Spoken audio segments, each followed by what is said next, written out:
Hello indie game fans, it's a strangely small week of releases since it's the week before Halloween, but yet there's not much coming out, but that might be due to bigger games releasing, so let's begin with RIPOUT, a self-styled online co-op horror FPS in which you're exploring procedurally generated spaceships in search of human survivors. The main enemies are mutants, which are able to reconfigure parts of themselves, which I presume will lead to enemy variety depending on which part is attached, and interestingly, you do have a living alien pet gun as your primary weapon, looking pretty alright, but let's see if it has the player population to sustain itself.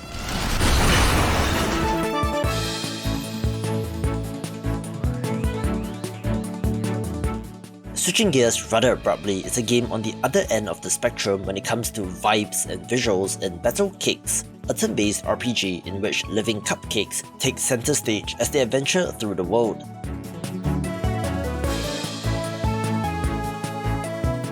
It's just sugary goodness all around in that rainbow vomit kind of way, with, interestingly, you having the option to battle or befriend enemies, so perhaps there's a little bit of Undertale in this.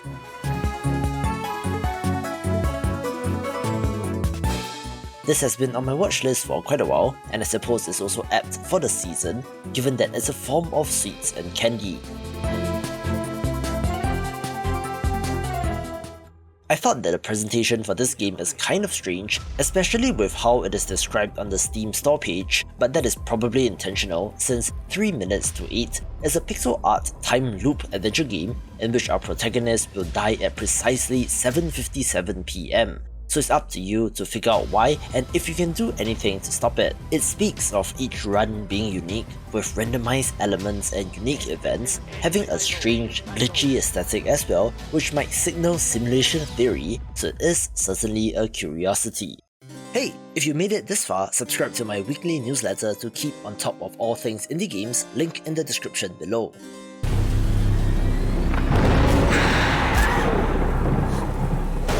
This next title kind of has hype behind it, so I thought I'll give it a mention, since Castle of Secrets is a spooky point-and-click adventure game with an interesting art style in which our protagonist is dead and has to figure out who is the true killer of her entire family.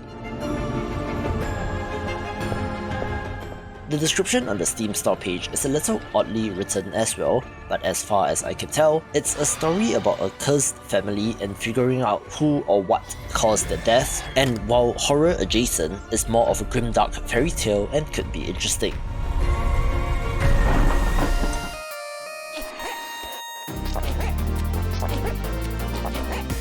I received a curious email about this game, so I had to check it out, since Hardhat Wombat is the next game from the developer of Plants vs Zombies, following up from the surprisingly popular Octogeddon from 2018, so it has been working on this game for quite a while.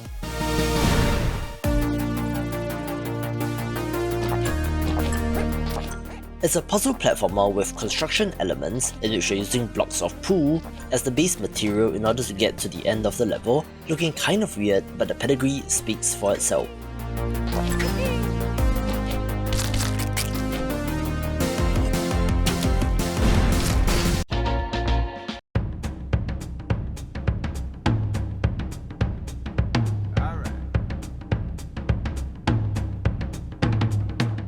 Bigger games begin with Cities Skylines II, the follow-up to the most popular modern city builder title, but has been getting some blowback since people like the Spiffing Brit have said that it is potentially the biggest disappointment in gaming this year, given the high hardware requirements, which is antithetical to the first game's accessibility, so who knows, let's see how this pans out.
Hoodwinked, Bamboozled and Deceived. That appears to be the story of Dave the Diver, since, as Battlecat and others have pointed out, Min Rocket is a division of the South Korean gaming giant Nexon, so this is by no means an indie game, but rather masquerading as one due to the pixel art, so you know what that means, big changes coming to the Game of the Year list in December, but regardless, I still like this game and it's very good, getting a Switch port together with a major content update, so check back in if you have finished the game.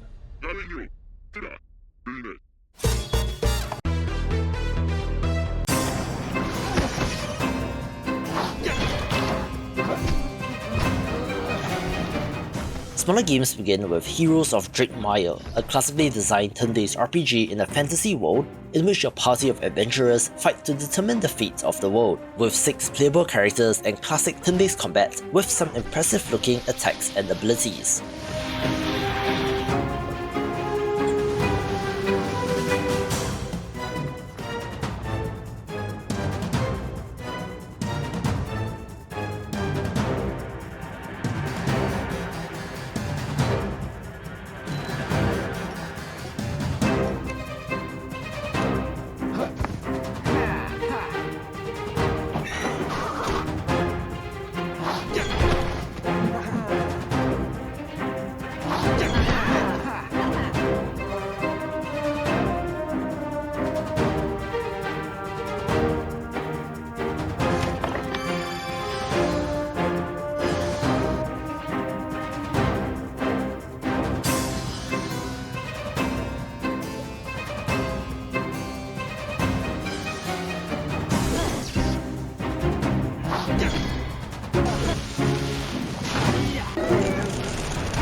Plungeroo is a neat looking puzzle game in which you're playing with mini pinball tables, placing bumpers and other items on the board before launching the ball, and looks well made.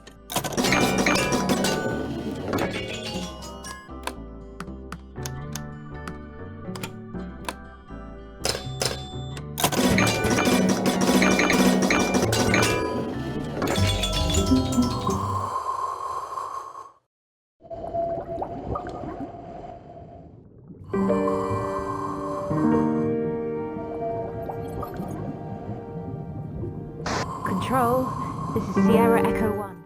It's spooky month, so you know what that means. There are a number of interesting horror games of interest, some of which don't fit in the generic first-person flashlight-based gameplay in environments which are far too dark, with the Sirena Expedition being one such title with amazing PSX-style visuals.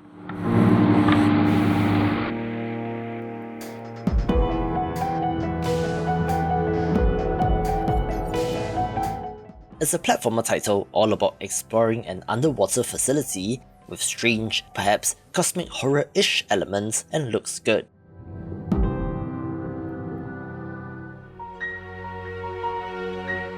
If you love factory builders and conveyor belts, I'm sure that Builderment will be a title of interest, in which it will look familiar to fans of games like Factorial, since there are conveyors everywhere, resources stacking up on them, and robotic arms frantically grabbing and placing items down, with a story of Earth having run out of resources, so humanity ventures to a distant planet to harvest and send it back. If you're an indie developer and have no idea how to start with marketing your game, get on my mailing list via the link in the description below, where I'll send you some free templates and guides soon.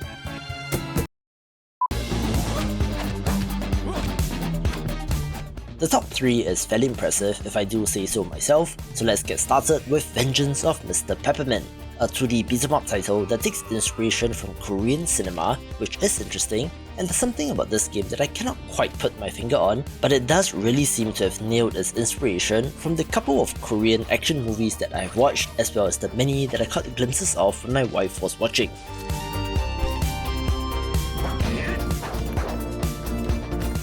You play as an ex-victim of a serial killer who was kidnapped as a child together with your sister, who unfortunately lost her life, and now, 20 years later, are a detective consumed by rage, punishing those responsible for his sister's death, while trying not to lose his sanity, actually looking pretty violent all things considered. The old races have been here since way before humans came to John. The Empire fights for what should have been granted to humans once they were recognized as equals. The League has its flaws, but their actions can be justified to some extent. It still feels like choosing between two sides of the same coin. Well, look after your sister. She's had your back all this time. Now it's your turn. These next two titles might be not so indie, but are still definitely worth a mention this week, such as the C RPG title with tactical real-time combat titled Dark Envoy. This is an RPG title with stat points, skill trees, equipment, multiple classes and more, set in an interesting guns and sorcery world where the contrasting forces end up in conflict with only one winner to emerge. There are 4 character classes with 12 specializations, each reportedly to have a very unique playstyle, so I'm interested to see what they've come up with. And while Baldur's Gate 3 is the bar for this kind of game, a smaller game like this might still end up having interesting ideas of its own. I was built to run. One of the no-brainer picks is the sequel to a unique first-person slasher from 2020 in Ghost Runner 2, being the direct sequel to that game, but sees our hero face off against a new threat in the form of an AI cult. But you're playing as a cyber ninja, flying through the world and chopping up enemies, so what's not to love? With the expanded environment and enemy variety being of note, and you can find more interesting sequels in this video.